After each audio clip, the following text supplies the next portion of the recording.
Good morning, Pierre. We are live. Right into it. I think you're on mute. Oh, we're back. Another eventful night last night. Yeah, you got no audio, unfortunately, Pierre. I don't know what's going on. Good morning, everybody. This is Hockey Nation Live, and I'm sure all of you are very tired after a really crazy game last night between Montreal and Las Vegas. We've got some NHL news that Pierre will touch on. I'm just going to give him a second to get his mic. It figures I go live and I know half that. I tried doing an intro first, Pierre. Is it working now? There you go. Good morning, Pierre. How are you Morning. feeling? Pretty good. Was it a late night for you, or were you? Yeah, it was a late night, but I'm in a NHL coaches right now, so I'm between breaks, so busy week. So, are you doing the coaching clinic, or what Yeah. is it? I'm Oh, doing cool. the NHL coaches. Are they doing it? I just finished with Tom McLaren, and 11:15 is only like a reward, so I don't have to be there. Then the next one at 12 o'clock or 11:45. So. Cool. So you're doing the NHL coaches clinic remotely this year. Yeah, the second year back to back, right? So no NHL draft. So unfortunately, that's happened. That's all right. So we are live. I don't know if I mentioned that, but so you're basically in Florida and you're doing the coaches clinic remotely. Yep. That's awesome. Yeah. Well, that's been a great event in the past. There's always great speakers, and I think do you guys do breakouts and roundtables as well? Yeah, we do want to. We have ride for 90 minutes. So mine's tomorrow night, Tuesday at 4 o'clock. So I'm excited. They split like I don't know, 40 coach and 4 room, 10 per rooms. And what you do every 20 minutes, 40, 80, 20 minutes. You change the coach and the room. So I'm going to be room number 2, and then going to be like Tom McLaren or Dan Quinn or whatever who they are. And they stop by, and then so it's good connection about that. Knows people all around the world, coaches hockey, and it's going to be interesting to see that. Oh, that's amazing. I should have paid attention to that. I probably could have jumped on that. I wonder if I can sign up late. I'm probably too busy. Well, a couple of things last night. One, we heard the winner of the Lady Byng Award was Jacob Slavin from the Carolina Hurricanes. This is the second Hurricane to win an award in the last week. Rod Brindamore won Coach of the Year. What do you think about Slavin? Have you paid attention much to this award? I can't remember who else was nominated this year. They have it was like a Saturday night. I think they announced the Lady Bank. Honestly, yeah, it was Spurgeon Matthews, I believe they were. Oh, that's right, Spurgeon and Matthews. So it's interesting to see a lot of some new faces this year, which is kind of interesting. I kind of like that. Yeah, it's it's a trophy for about the best behavior and everything like that around not only on the ice but off ice, everything like that. So that's really the Lady Bank is, right?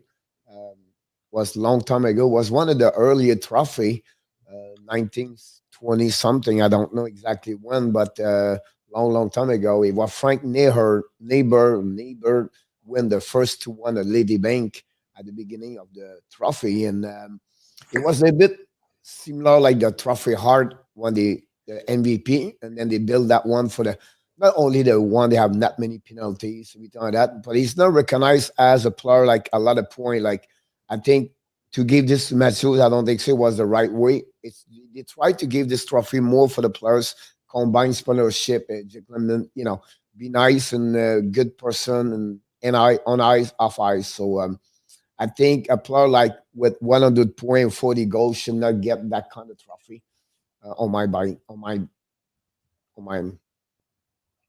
So in his case, he was assessed one minor penalty in 52 games, despite playing 22 minutes plus a game, almost 23 minutes. So it's kind of interesting. He was the fewest penalty minutes among NHL skaters who averaged at least 20 minutes per game. Yeah, that's really interesting. We have some people that joined us this morning. Good morning, Nicholas, who says bon matin. And then Hunter from Hunter Games. Yep. And we have a special person here, which is Brad Marchand's son is back. Yep. He looked like he's back. And then let's see who else we had. We had Nicholas, we mentioned. There was someone else that joined in the chat that I missed. Oh, Stefan Manberg, that's who it was. Good morning. Stefan Manberg is back in the house today. And then Manuel Marquez. Have we met Manuel before? Yep. And finally, of course, the legendary Chainsaw Man is here. Here we go.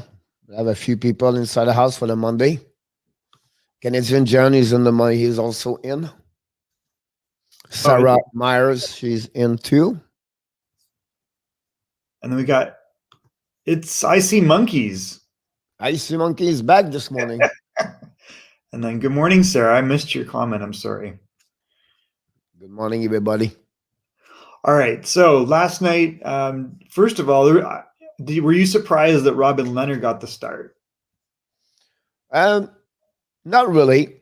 Honestly, he's always the best. You know what I mean? Like, I think Fleury got punished for the mistake he created. Yeah. I think Peter DeBoer, the way he see things is like, he find a way to be sure, like, he gave the best chance for his team to win. And I think the last two games, Fleury was about 88 or something like that, save percentage for the last two games, prior last game. So I think that's the reason he go with him. And they have a good relationship. DeBoer really believe in Lehner. He proved to him he was right. Looked like now DeBoer looked like a genius this morning. I know. He looked great. You know he was outshot like, what, 28-21? It was 28-21 yesterday, the shot. Yeah. Good morning, Carey. And then, the sadness about this was the best game of the Montreal Canadiens since the beginning of the playoff. The chance to score was 13 Montreal, only 2 for Vegas. Wow. And they lose the game. So, you wake up with, you play maybe your best game of the playoff, and then you lose a game like that. It's very, very hard for the mindset and for the team. But at the end of the day, right now, if you're Montreal Canadiens, you should show, hey, we have 2-2 after 4. Nobody believed we were supposed to be there. It's just the way it could be 3-1. That's maybe the way people thinking is bad. But I think for me, it's awesome. If they can play like this in Vegas, so the next 2 games, Montreal would be like not eliminated, maybe go all the way to 7 games. They cannot give any chance to Vegas all night. Carey Price didn't have to do a lot of big save last night. You didn't see Price make like a big save on the glove or on the pad or everything like that. It was just controlling by the way Montreal play yesterday. So I think it's a great positive for me to wake up this morning and say, hey, we go to Vegas, it's 2-2, and that'll be awesome. And then if we play like this, you're not going to lose those games like this for 2 more back-to-back if you give only 2 chances to opponent team to win. It's not going to happen. It's so strange because, I joked last night, it's like the key to winning in this is to get outshot. And sometimes when you have goalie duels, the goalies really get into it when there's a lot of high volume of shots that they can handle. And it's like they build their own internal momentum on it. So it's kind of a weird thing, but you can't go into a game thinking, hey, we're going to get outshot. So preparing for that is really bizarre. No, you have to see deeper how we play, right? And I think right now Montreal play better to Vegas. I think they played 3 good games versus 1. And I think they were just in the beginning, the first game. I think that's the way you see that. And then the second leg, the save of the series right now is Lehner versus Cole Caulfield yesterday. If Cole Caulfield scored on the breakaway yesterday, we don't talk this way. This way will be 3-1 Montreal, I believe. But again, the game prior, 45 shot versus 27 for Montreal. The chance to score was 13-12 for Montreal. So yesterday, again, another 13 chance to score versus 2. That gave a better chance. Corey Perry missed at the beginning of the game. 2 chance opportunities. Josh Anderson, another one over there. And the big gun for Vegas do nothing. The big friends, really, the defensemen, right? Where the defensemen of Montreal have only 1 goal versus 15 or whatever it was the number, with 15 points versus a few for Montreal. So that's the biggest thing over there. So we'll see what's happening there.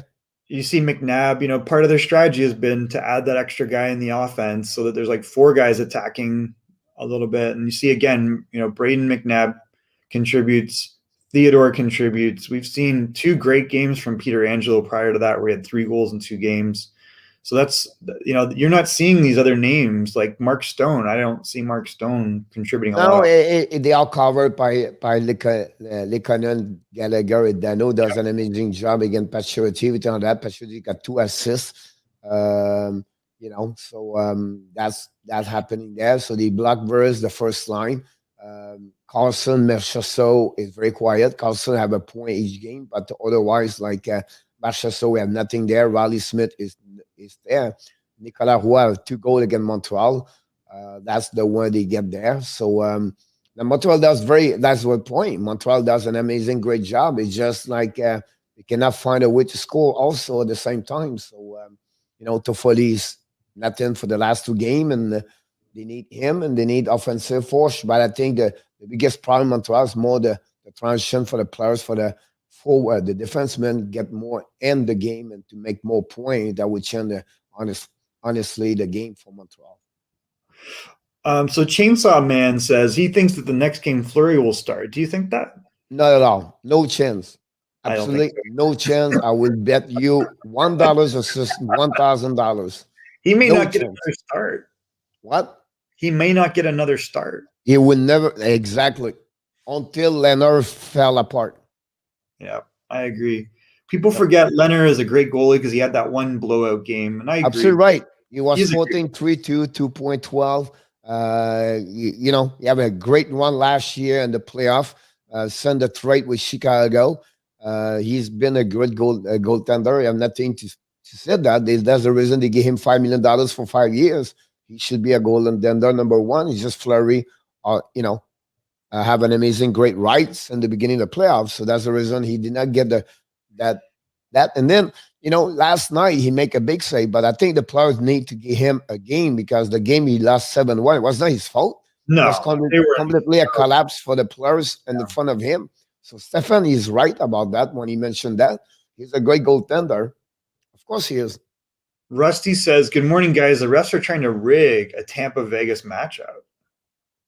I try to be quiet about the ref. If not, I'm going to scream inside here, and I don't want to do that. I have for 6 hours. I ripped the social media on Twitter and on Facebook everywhere because I think it's a joke.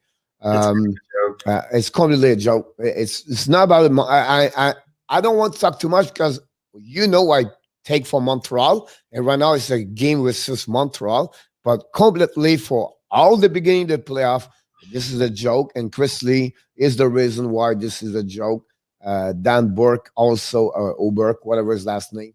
That's the joke yesterday for both teams. Edmondson should have a 4-minute or the back and the corner against Arouet. I believe it was in the Arouet.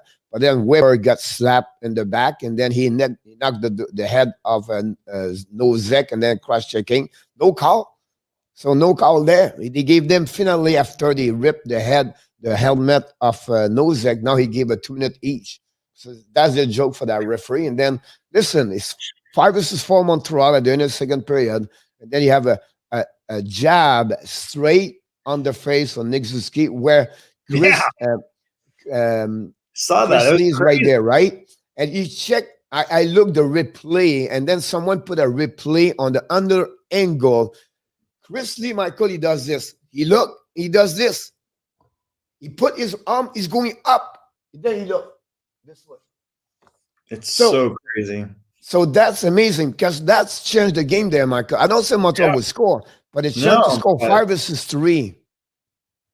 At 1 minute 30 seconds, 1 minute 36 seconds on power play, 5-3. More chance Montreal to score, and now it become 2-0, and that's completely changed the rest of the game. But again, like I said, we can talk about them, and it's not only there. The 1 minute penalty, 4 minutes last night, both teams. Montreal right now have only 6 power play. Vegas have 11 right now. Montreal have only 4. It's just like 8 minutes versus 20 minutes. um, penalty power play for Vegas. You know what I mean. At the end of the day, I don't know. I don't know that you can blame all day long about that, but I think you cannot score a goal. It's not going to work anyway. But it's not Sure. helping. That's my point here. It's very not difficult helping. to score 5-on-5, though, right? Like, we Mm-hmm. know that special teams are lots of times how games are decided, and we see one power play each side. They've clearly made a choice. We're not going to decide this game. You guys got to play 5-on-5. But at the end of the day, he did not decide, but he decided the game, Michael, because now you're going to play a power play 5 versus 3. I That's know. complete. You know what I mean? And again, Michael, it was not a tripping, it was not a hooking, it was not like a high stick to happen to Perry. Everybody in the world see this. I can go referee this game and I'll do the same thing what Chrisley does. You can skate. You take the guy on the road 16, ask him, can you skate? Yes, go referee. That's not big deal. Go to sit Chrisley for the rest of the night. I think it's like, I wonder what the players' reaction is. Like, are they frustrated the rules aren't being called? Because the flip side is, oh, the refs are influencing the game by You know what they can say? Do you know what Josh Anderson said after the game? What did he say? I cannot say anything. He said, I cannot say anything. So the league, because you're fined. That's the problem right there. So the league tell the players or the coach he cannot tell anything about the ref. Yeah. So they control exactly what they want at the end of the day. Yeah. It's really kind of difficult to know what to do here because they're trying not to influence the game, and by doing that, they're influencing the game. I feel like if they at least call the penalties reasonably, we're going to get more offense because there's at least power play penalty kill. And that seems, it's so difficult. We see it's a 2-1 game, 5-on-5. That's really what it boils down to. It's like, why is it a low-scoring game? There's no power plays. So and again, I can understand that, right? But you look the game, Islanders, Michael, again, Tampa Bay. At the end of the game, Victor Edmond got a tripping, Michael. It was the one that he has so many more penalties he can call all night, and then he called it. First, congratulations to the ref to give that penalty at 2 minutes at the end of the game, but still, he let it go all the way. So I'm not talking about only the referee in Montreal, but Chrisley as a referee is the worst in NHL. You put them back-to-back game. He did not get better yesterday. He got worse yesterday. I don't know why they would do that. You know what I mean? I wonder if it's because of the bubble, because normally they would assess the referees. Yeah, there's a bubble because the same ref did game number 1, game number 2 in Vegas. And now like 4 other in Canada, Chrisley and Burke got 3 and 4. But again, I don't know. It's like, I don't know. I have no one. It's frustrating to watch. That's maybe the worst is frustration at the point. Like, I hate the game now. I hate it. I hate it to see how they do that, because now it's like put the whistle in your pocket and watch the game and skate up and down and let it then play. And listen, Weber did a bad cross checking and he knocked the head of Nosek from the back. He got crushed in the corner, but if he called this penalty right away, so Weber's not hit the head of Nosek after that. It's just that way all the time. Yeah, it's very frustrating. I see Monkeys says no consistency in the reffing. I think that's what I have a problem. That's the words right there. That's the word. That's no consistent refereeing. And again, it's not about Montreal, Vegas. It's just everywhere. Yeah, I agree. It's everywhere. William Sheffield, good morning. And we have Adrian. Good morning, everybody. Thank you, everyone, for joining us. So that aside, I mean, I think Montreal still, you're 2 games away from the finals. So Montreal fans have got to take heart. And it's a great series for fans. I mean, we definitely are going to get 2 more games. And that's, all you can ask at this point. Best of 3. We might even get 3. At the end of the day, it's like this, right? So we can talk next 20 minutes again about Chrisley and what he did not do. We don't want to waste our time. Me, what I do is I analyze the game. So last night I go back and watch again the game. And Montreal play at least 50 or the 60 minutes, right? And then they stop to play the last 10 minutes. So, but during those 10 minutes they did not play, they gave only 1 to 2 chances. The the puck of the McNabb, of course, Carey Price could stop it, but the puck have eyes go inside the arm and the body, and he closed it, but not good enough to put the puck there. It was not McNabb did a good play to go down, but it was not like an amazing, great shot, and it was like, oh my God, he was amazing. He took a chance and he go in, and that's pretty much it. McNabb is the first goal of the series, but again, it's a awareness. The goal in OT is Chariot. Now, the people talk about icing about that. You're not going to, you know what I mean? You can talk about this, but it's not change anything. Chariot have a chance to put the puck outside. Weber got beat on Pacioretty cover this, and Kotkaniemi decide to not go on the Roy, but he decide to go become a goaltender behind Price. So it's a bit aware what's going on there. So the second goal in OT is just a players not be enough good to bring the puck out. So you have to blame themselves. But I like what I saw from Montreal. I like what I saw for the last 3 games. Yeah. And can we beat 2 games? Yes. Can we beat them in Vegas? And Montreal, one thing is good, Michael, are 6-2 on the road. It's not a team are intimidated by the crowd or to play on the road, everything like that. The only thing is harder, they play the line change after that. But they find a way to do that. About that. And the second thing, you know what I mean? Like the change of the first line, Chariot and Weber was there from the beginning of the OT, but I guess an excuse. But I think I'm excited about the next game. I'm excited about the rest of the playoff. As a fans, you have to support the team, cheer for the team, and not looking about excuse, but move on to the next one and how they can get better, right? So are the next 2 games in Vegas, and then game 7 would be in Montreal?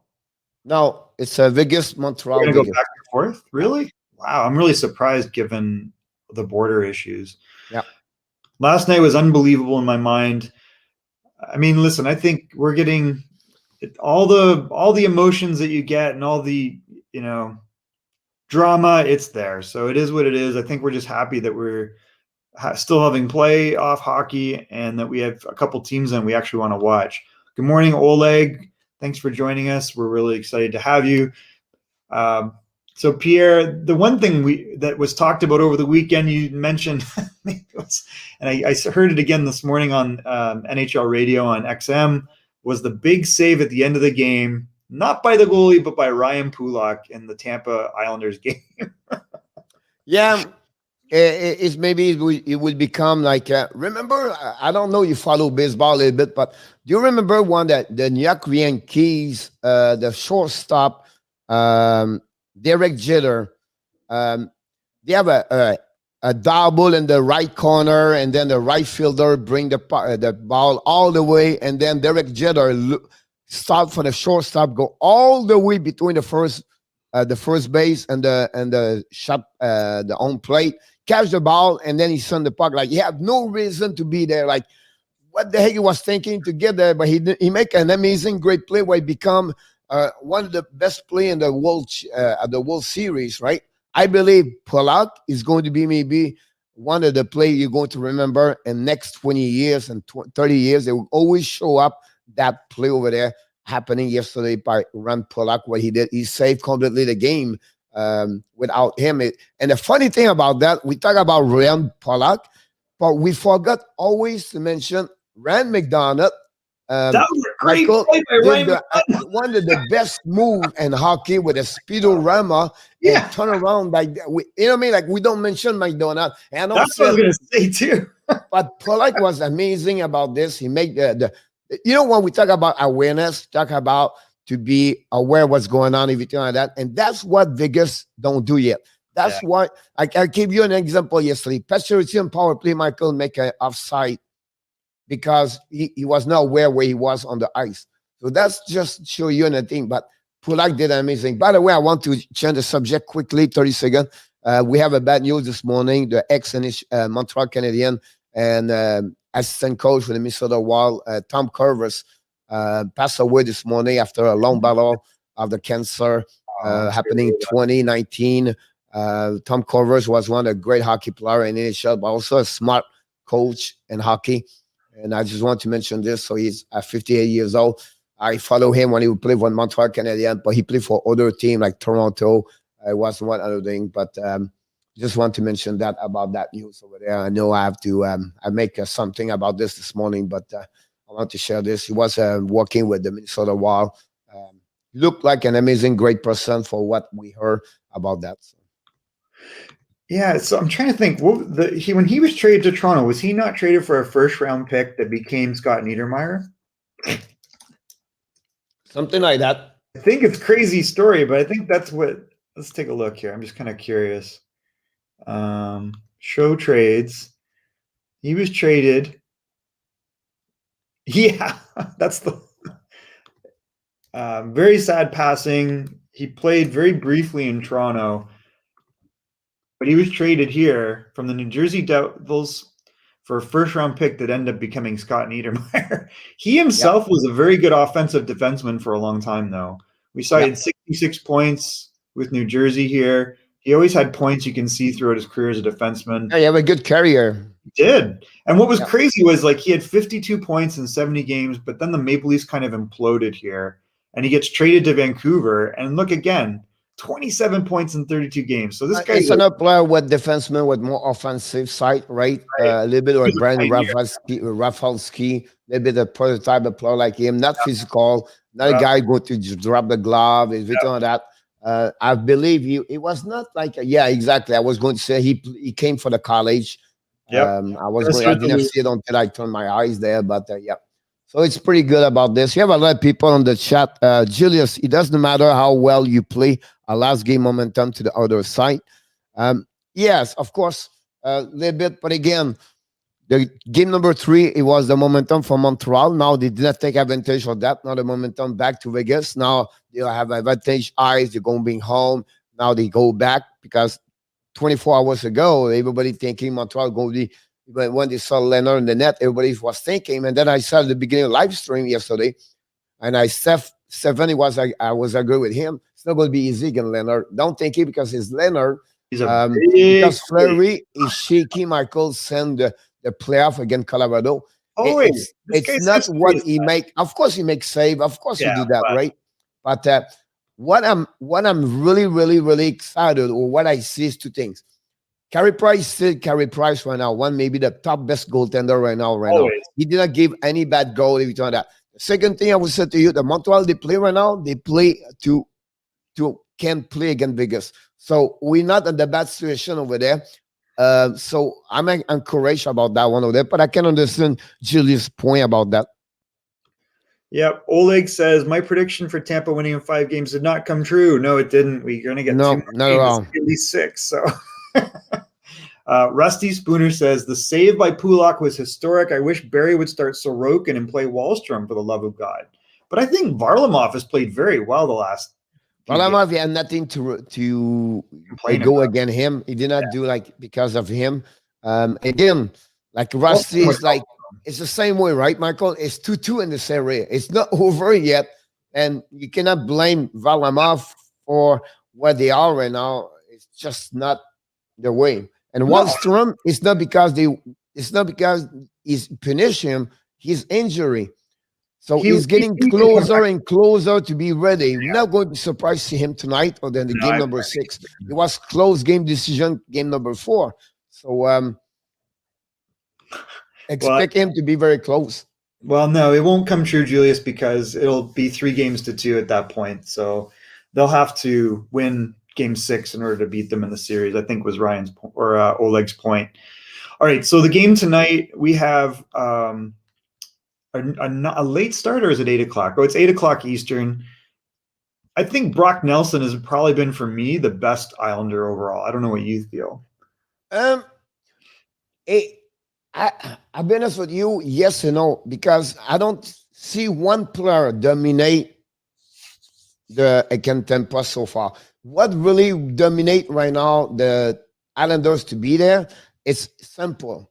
It's Pulock and Pelech, whatever his last name. I think they are right now the best 2 defensemen in the NHL right now for the last 4 teams play right now. They are the best duo at any level. Nobody is close at what the 2 men does for the Islanders. Without them, Michael, it's over. We don't play tonight. The game 5 is don't exist. It will be 4-0 Tampa. we don't give enough credit. They are the player underrated. And I think that's the reason why. I don't say Nelson is doing well, right? Yeah. I think the line of Nelson and Bailey and Bouvier does an amazing, great job, right? But at the end of the day, those two players, that's the reason who they are. That's really the reason they dominate the way they dominate, because of two guys there. They are amazing. They are just beauty to watching them. And I don't know who can remind, you know what I mean? Like, the only thing I can think of right now is Lapointe Robinson. Like, try to find duo, right? And defenseman. Okay. The level they play right now, Michael, it's completely the best duo as a defenseman in NHL. You can talk about me and Edmund Pertangelo. I understand that, but the best duo where they completely stop the opponent team, they does a lot of the details of the game. They change the transition. They put the puck there. They just amazing, and that's happening to Pollock last game. But those two kids, Michael, it's when you watch the game with analyzing the game, not to watching the game to watch the game, but when you watch deeper and deeper, nobody's close at what those two guys do. For me, that's what I see about that. For me, that's the reason they are fit very well on the system of, we talk about, I don't know, Roman Rosie with Ryan Ellis and, Shea Weber in the past. And I understand that. But I just said, we're thinking about, I don't know, Matthews, Toronto, McDavid, us, Edmonton. It's all about based on offensive side, right? Carey Price right now is the reason why Montreal is. I believe the two guys I'm talking about, that's the reason where they are Islanders today. Yeah, I mean, they're definitely a big part of it. I think that people are starting to realize how good Ryan Pulock is. Have a good fishing, buddy, Julius. Welcome back, John Greger from Boston, Massachusetts. By the way, Julius, I'll be honest with you, Michael. He does not like the abs. He hates the abs for a long time ago. But my point to you, Michael, when he showed up at the chat the first time, I respect him. I was tell him, like, I agree with you and everything like that. But the point is, Michael, he stay with us, he sob, and he always bring great contentness. He's always bring a good analysis about hockey. And that's, for me, that's what is the beauty of the Hockey Nation Live show. Is we respect people, but also those people come with a great analysis about hockey. Jason Man, Michael Rosenblatt, and I don't want to mention everybody, but Steph and Yamo and everybody bring a lot of great content, a great question, or they bring a great analysis about hockey, and that's make this special with respecting whatever is Hunter. Hunter is a Pittsburgh Penguins fans, where it's one of the rare Pittsburgh inside the room over there, and that's the beauty of what we do. Yeah, I mean, I think, Pierre knows that I'm not like a huge Montreal fan, but I love hockey and I love the game. And I'm not really, I don't think there's 4 teams here that I'm rooting for anyone. So I think that we want people from different hockey backgrounds. And, I guess let us know in the chat, like, do you want to see different shows based upon individual teams? And, because we kind of talk about this, like, should we have a Pittsburgh show? Should we have a Chicago show? Should we have a Detroit show? My point was to bring, Michael, is like, you have experience to be a fans and to be an knowledge about hockey, and they become like a crazy fans where you only see one way. You don't, you know what I mean? Like I mentioned earlier, I can talk against Chris Lee all day long, but I don't focus on this because these the things you cannot in charge and control. What you can in charge is what we do on the ice. I think Greg Berube, remember like 3 years ago when they win the Stanley Cup, remember the OT, the overtime goal against them, where he was like, what happening about that night over there? It was against San Jose, I believe. The goal, he was not good, but the player was screaming to the ref, everything like that. They missed something. I don't know, it was a high stick or a passing hand, whatever it was. And then Greg Berube said to everybody, hey, it's over. It's the thing we cannot be in control. The only thing we can control is to win the next game. Agreed. I don't want to hear anything about anyone complaining about that. And that's what my point to you. Montreal set up, turn around, they take a plane. They are in Vegas today. They look the film, they look video, they study, and they are ready for the next game. And that's what is fun between a crazy fan and a fan accept things, and they can be respectful with with other people and not to go all the way deep and against everybody. And, like I see so many things on social media this morning, like F abs crying every time. It's It's just like, nonsense. It what's the becomes point religion. there? What's the point there, right? Yeah, we definitely don't want that. Carey Price, good morning. You played a very good game last night, although you didn't face a lot of rubber. All right, so for the game tonight, what are you looking for from both of these teams, from Tampa and New York? Um, I thought last game Tampa was going to win that game. I think they have the momentum because they beat Islanders game number 3. But again, those resilient team, Islanders, Montreal, and now always show up at some point like that. Now they play home. I think there will be a little bit of advantage for Tampa Bay. This is going to be in 7 game, I believe.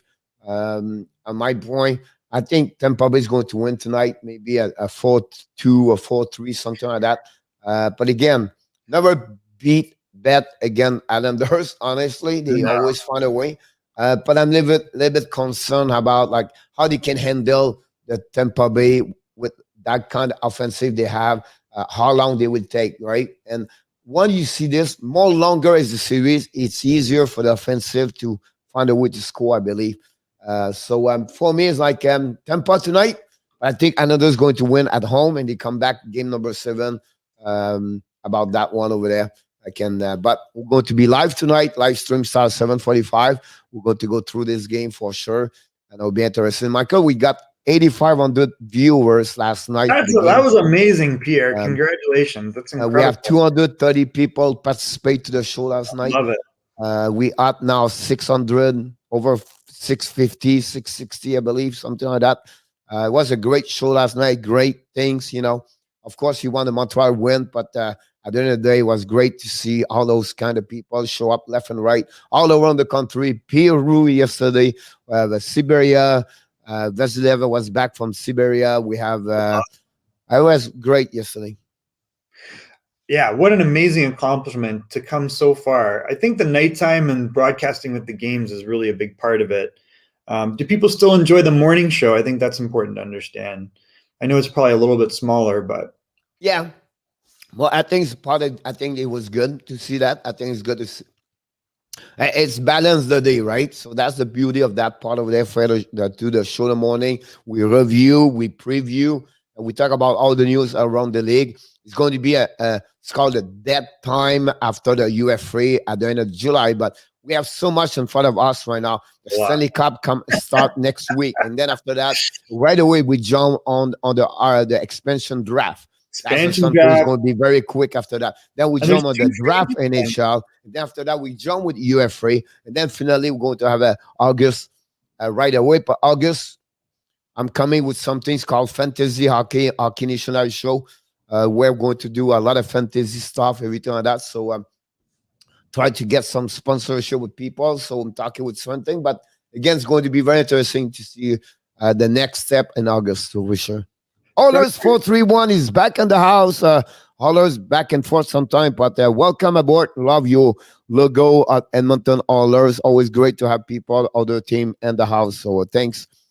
Chin Summit, thank you so much. Appreciate that. Always great to having you aboard. Carey Price, Michael, always here the morning, the afternoon, the night. Always a great to bring him. Carey Price never sleeps, Pierre. He's a great cook, by the way. He is, I heard. Yep. It will be a busy summer, Icy Monkeys. We're excited always about hockey, and there's always something to talk about. And we dive deep on everything from the draft. One thing, Michael, we maybe because the people he was not there when we did this. Remember, like those morning, only me and you NHL with Tim and Anthony Manzano, whatever his last name.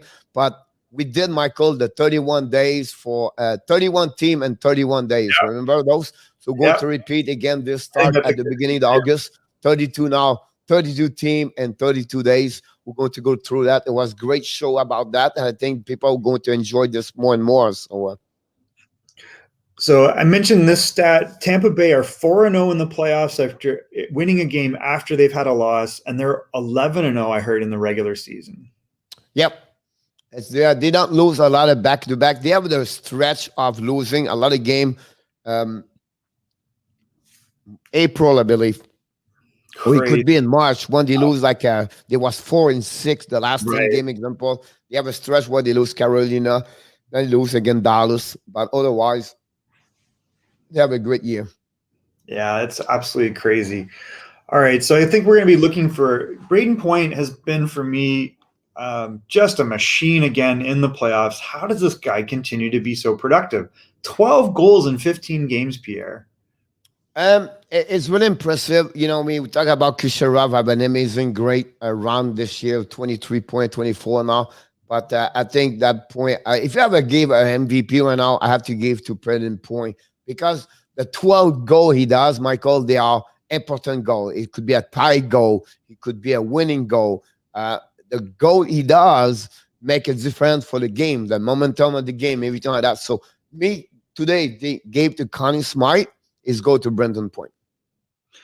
I think I agree with you. I mean, Kucherov's had an amazing playoff, but he's just so deadly. He finds space. He's not a big guy. It doesn't matter. Like this is a guy that was not even drafted in the first round. Yep. And welcome, Canadian boy. The second thing my count said Kucherov is 40% of the goal Brayden Point. Send the play together. Kucherov a 40% helper. Wow, that's really interesting. Yep. And the guy is not big, Michael. He's a 5'10". He's a 5'10 players. He's not a big one. Kucherov's 5'11". Yeah. You have 24 points, like I just said to you, 5 and 19. Oh, crazy. Take this 19 assists. Look, all the assists. You're going to see 10 of the 12 goals are with Kucherov, with Point together. Yeah, that's definitely a deadly combination. How do you stop these guys? Don't go to the penalty box. But my point is like, look, Michael, look, don't go to one. Look, 5 goals, 19 assists, 24 points, but look beside, +1. So the even strength is not where he's getting the points. They don't score too much. So my point to you, like, how can you be only +1, Michael, with 24 points? That's crazy. Yeah, so that means he's at 9 even strength points versus 15 on the power play. You just highlight the number, Michael. 15 points of the 24 are in power play. So he have 9 points on 5 versus 5. And the 9 point, Michael, he has 8 times he's on the ice. Again, they got score. That's pretty incredible. Let's take a look. I didn't see let's see, is Brayden Point similar? Brayden Point, I think it's +3. So he's got 9. Here we go. Same thing. Yeah. So he's got 9 16 points. And and go get Stamkos, Michael. Go get Stamkos because you're going to see Stamkos the same problem. Maybe you have to go down on his might go down a little bit. It's he's 0, Michael. So even strength, 9 power play points. I'm telling you now, the reason Tampa Bay is there is because the power play. Yeah, Cole Caulfield is probably one of the top 2 or 3 players already on the Montreal Canadiens at this I would pronounce, I could be wrong. I would be the first one to tell you. I would put right now, because at the 8th season, Michael, I do my prediction trophies. If you tell that, Cole Caulfield is going to be a nomination for the Rookie of the Year next year. Oh, yeah. Unless something happens right now for me, like I don't, and you know, people were arguing against me, and I went on Dale Weah's podcast and said, listen, you got to play this guy. He's obviously, when I watch him and I see a small player struggle, it's not him, because he doesn't turn over the puck against bigger players. He makes decisions in small areas that create space for him constantly. He makes these little choices that if I'm tight with you, he's moving a little bit just to get open, and he gets a shot off or a pass off. So he's breakaway last night, Michael. I mean, the breakaway, you know, if he'd scored that, maybe a little different game, but you can't really fault him. You're not going to score on. There is a goalie in there, and one that's he took a chance. He said you have to show he's going to be 5-0 the top shell, and I took the 5-0. He said my stick came in front between. If not, you don't touch my stick. The puck is in because my leg was open. So by the time the New York Islanders, when Brian Trottier was 22, he won the Hart Trophy, and they had won, what, 3 Stanley Cups or 4 at that point? 4. And if you look at when Chicago won the Stanley Cup with Taves and Kane, they did it. They were all under 24 at that point. And you look, so that's why, it's a little concerning. It's unusual to see superstar players like this not perform at a young age. Like, we can see the level that Cole Caulfield is at, and it doesn't surprise me he's able to play in the NHL, because the difference between him and a year or two from now is going to be a matter of, am I getting 30 goals or am I getting 40 goals? Yep. That's kind of my feeling. And he does a lot of things better than I anticipated. So I don't think there's any issue with his age, and I don't think there's anything issues with his size. No. I think he's going to be fine. He's going to be great, and it'll be a plus for Montreal to get there. Of course, going to have a lot of chance for Montreal, but I think he's the one where he's going to be a great year, and for him for sure. So you can see Alex DeBrincat, 23 years old, similar stature. Look at the stats of this guy coming out of the OHL. So he's had 28, 41. He had a down year with 18 goals. We don't know what the details of that were, but he bounces back with 32 and 52 games. I could very easily see his production being very similar. Yeah, of course. You know what I mean? Like, the way he got only 45 points, he got Michael 1 point per game. He got 6.9 game in playoff, by the way. The road of between him and Caulfield, because honestly, you have only 3 years that's friends, same size, we know that, is he went straight to the OHL to NHL. Cole went to the NCAA for 2 years, so you have 2 years behind for sure. But they are going to be similar players. I think we can call him 2.0 for sure. I saw a lot of Pacioretty, and he was with Ottawa. A good acquisition by the Islanders, and he scored tonight. It was a great deal for that part. I think it was great to do that. Pacioretty was another one. Is like not underrated, but don't be recognized. Not a two-way players, but pretty close to be a two-way players. But great statement about him. I think the one factor is he doesn't have Patrick Kane, right? So there's no Patrick Kane for Cole Caulfield to play with, but we see he has good chemistry with Nick Suzuki, and he makes other guys around him better. Good vibes for Greg. Thanks for joining us again. Chicago is on the race for Jack Eichel right now. It's interesting. So maybe we'll talk about that deal, which it was proposed that in order for us to move Jack Eichel to Buffalo or to Chicago from Buffalo, we would need to see, this is from the Buffalo point of view, Kirby Dach and a first-round pick. What are your thoughts on that? That would be another one with him, with the prediction you said, but there will be 3 players going to get there. I think that will be possible to get there.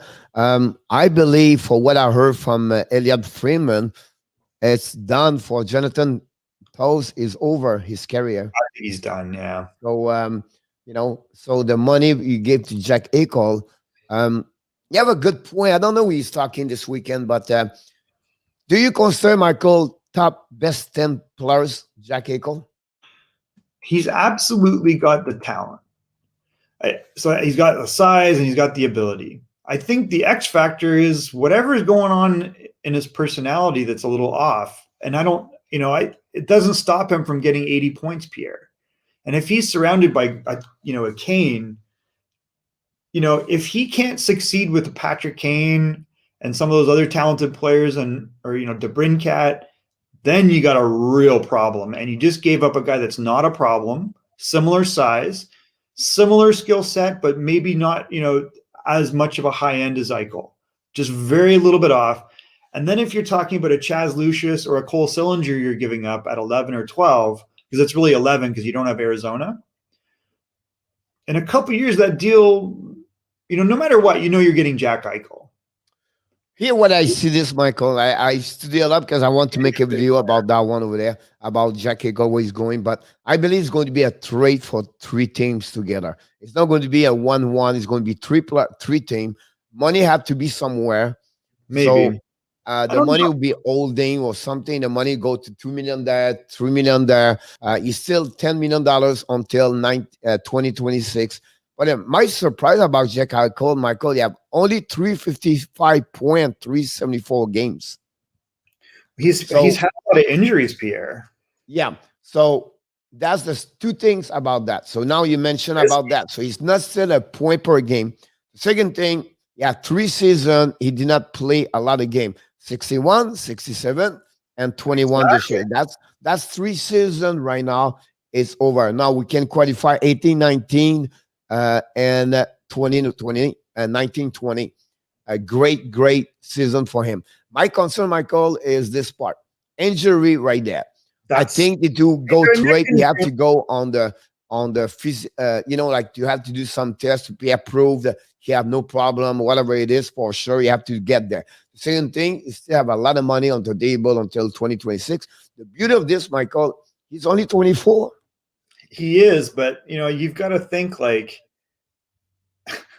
if you're going to trade a Kirby Dach, who was a 3rd overall draft pick, we missed seeing him last year in his 2nd season because of the wrist injury, the broken wrist. He comes in, he has an immediate impact. He's similar size. He's got a much better reputation. He's a mature kid. And then you're going to give up a Chaz Lucius, let's say. Chaz Lucius should be a top 5 pick normally.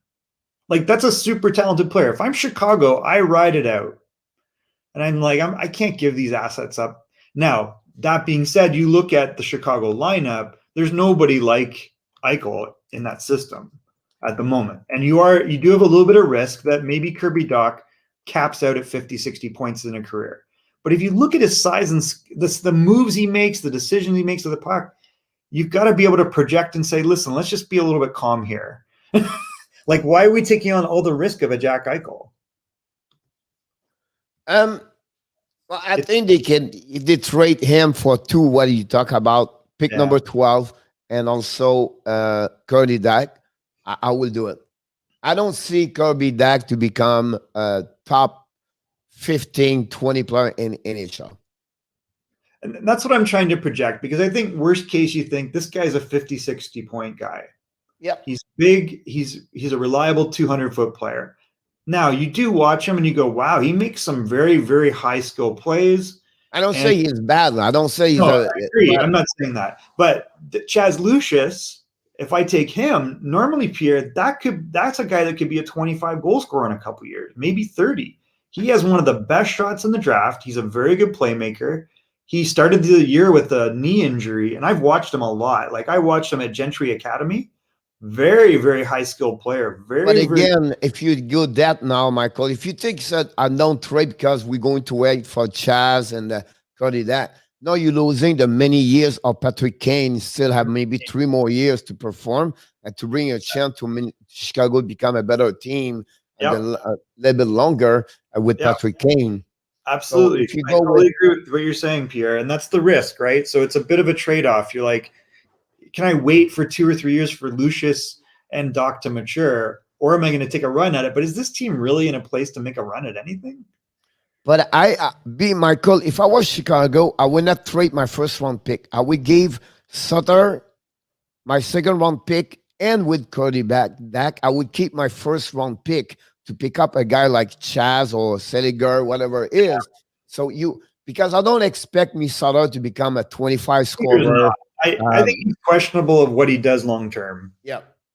Yeah. So I think I would either want to do that, right? Or I would give Dylan Strong with Curdy back a 2nd-round pick, and that's it. Yeah. And I think the book is in on Dylan Strome. People know he's got the ability to be a high-end player, but he doesn't have the motor.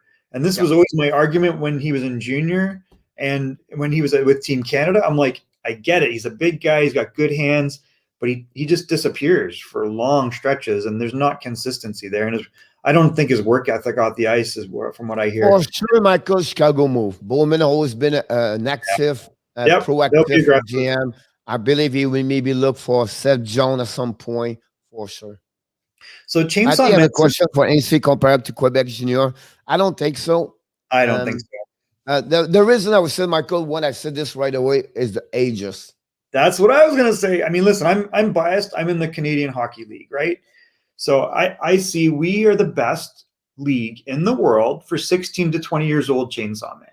And Quebec is part of the CHL. And I think what you're seeing is if you take out the best 19-year-olds, because that's what happens, right? The best 19-year-olds, the best 20-year-olds are where? They're not in college.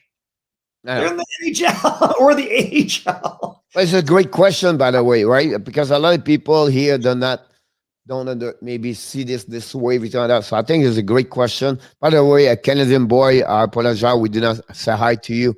I thought we said Islanders need a big win. And game number 5 for both series right now. It's great, Michael, to see that. Now both series go game number 6, so we still have more people to watch the game. So I have 4 more games to go for this week, so that's pretty good to see that. And then one we see now, we find a new guy, Michael, Chunky Alfredo. He's a part of the for a couple of weeks, but for last 2 days, he show up at the end of the show all the time. Thanks, Chunky. I don't know what Chunky Alfredo is, Pierre. Is Chunky have to learn. He have to show up earlier all the time. Last night, Michael, I shut down at 12 o'clock last night, midnight, and he show up, say hi. I with the music, start the music now. Now we show up. Now he has 3 more minutes, and then he show up again. So I think, Xavier showed up. How are you doing, Xavier? You got to have a husky. Xavier Sainte-Brigitte de Laval, mon homme. Okay. Ça va bien, mon homme? CHA, the best pre like in the world. Absolutely. Yeah. Not even a question. You can NCAA not even close. These guys are old. USHL is old. You get the best 16 to 20-year-olds in the world in the CHL, WHL, Ontario Hockey, Quebec Major Junior. It's the best league in the world. Hands down. Absolutely right. Now, there was a comment about Greg asked if we follow the AHL. We follow the AHL. We don't report on the AHL. I think we follow specific people typically in the AHL. I don't know about you, Pierre, but that's kind of me. I just kind of. We're going to bring some news about AHL, but they said we bring all the news about AHL. I don't think so. Right, I would say a couple of contracts left and right, but you said like a Rocket Laval. We're going to talk about the Laval because it's a club firm of the Montreal Canadiens, but talking about Hershey Bear or the Stockton or those teams like, Providence, whatever they are, I don't think so. Happy New Year. Wow. Happy New Year, Chunky. I appreciate that. It's the New Year, man. It's like June. Exactly. Happy Christmas. Xavier, thanks to shop by. I know you may be upset about the game last night. And Xavier, Frank, they works together. Michael, Xav is the one that they help. So Pierre, we're going to wrap it up here. We got a couple minutes left. Does Xavier have a husky? Because I'm a husky owner. I see a husky in your profile picture, Xavier. Do you have a husky? But maybe. Even comment to us. All right, Pierre, great show. Is there anything finally that we didn't touch on? I have to move on to my NHL stuff today. Yeah. We'll be live tonight, 7:45 for the New York Calendars. Of course, I'm going to create a video about the post-game Montreal a little bit later during the day, but otherwise, it's the new game number 5 now. That's what we are, both series, and we have to focus on that part of there. Hopefully, Michael, the coach, Montreal Vegas yesterday, so right. Oh yeah, you missed the whole discussion. I think it was a good game for me. I understand some of the frustration of the refs putting their whistles away and make it a 5-on-5 game, which was very close. Lehner played great. Price, played pretty well. It is what it is. I don't think personally. I know Pierre thinks momentum changes in the series. I don't think it carries over game to game. I think you look at every game in its own little bubble now because players are used to that. So I think it's like a 3-game series. It's a best of 3, and Montreal's 2 games away from the final, and they're going to concentrate on the next game. And same thing with Vegas. That's the only thing you can do. All right, guys, have a great. I don't know where we're getting the Happy New Year from. You're like really late into the year there. All right, guys, I apologize, but me have to. I gotta go. So have a great day, everybody. Thanks, Michael. Guys. This has been another Hockey Nation Live Pucks and Dreams show. Thank you, boys and girls.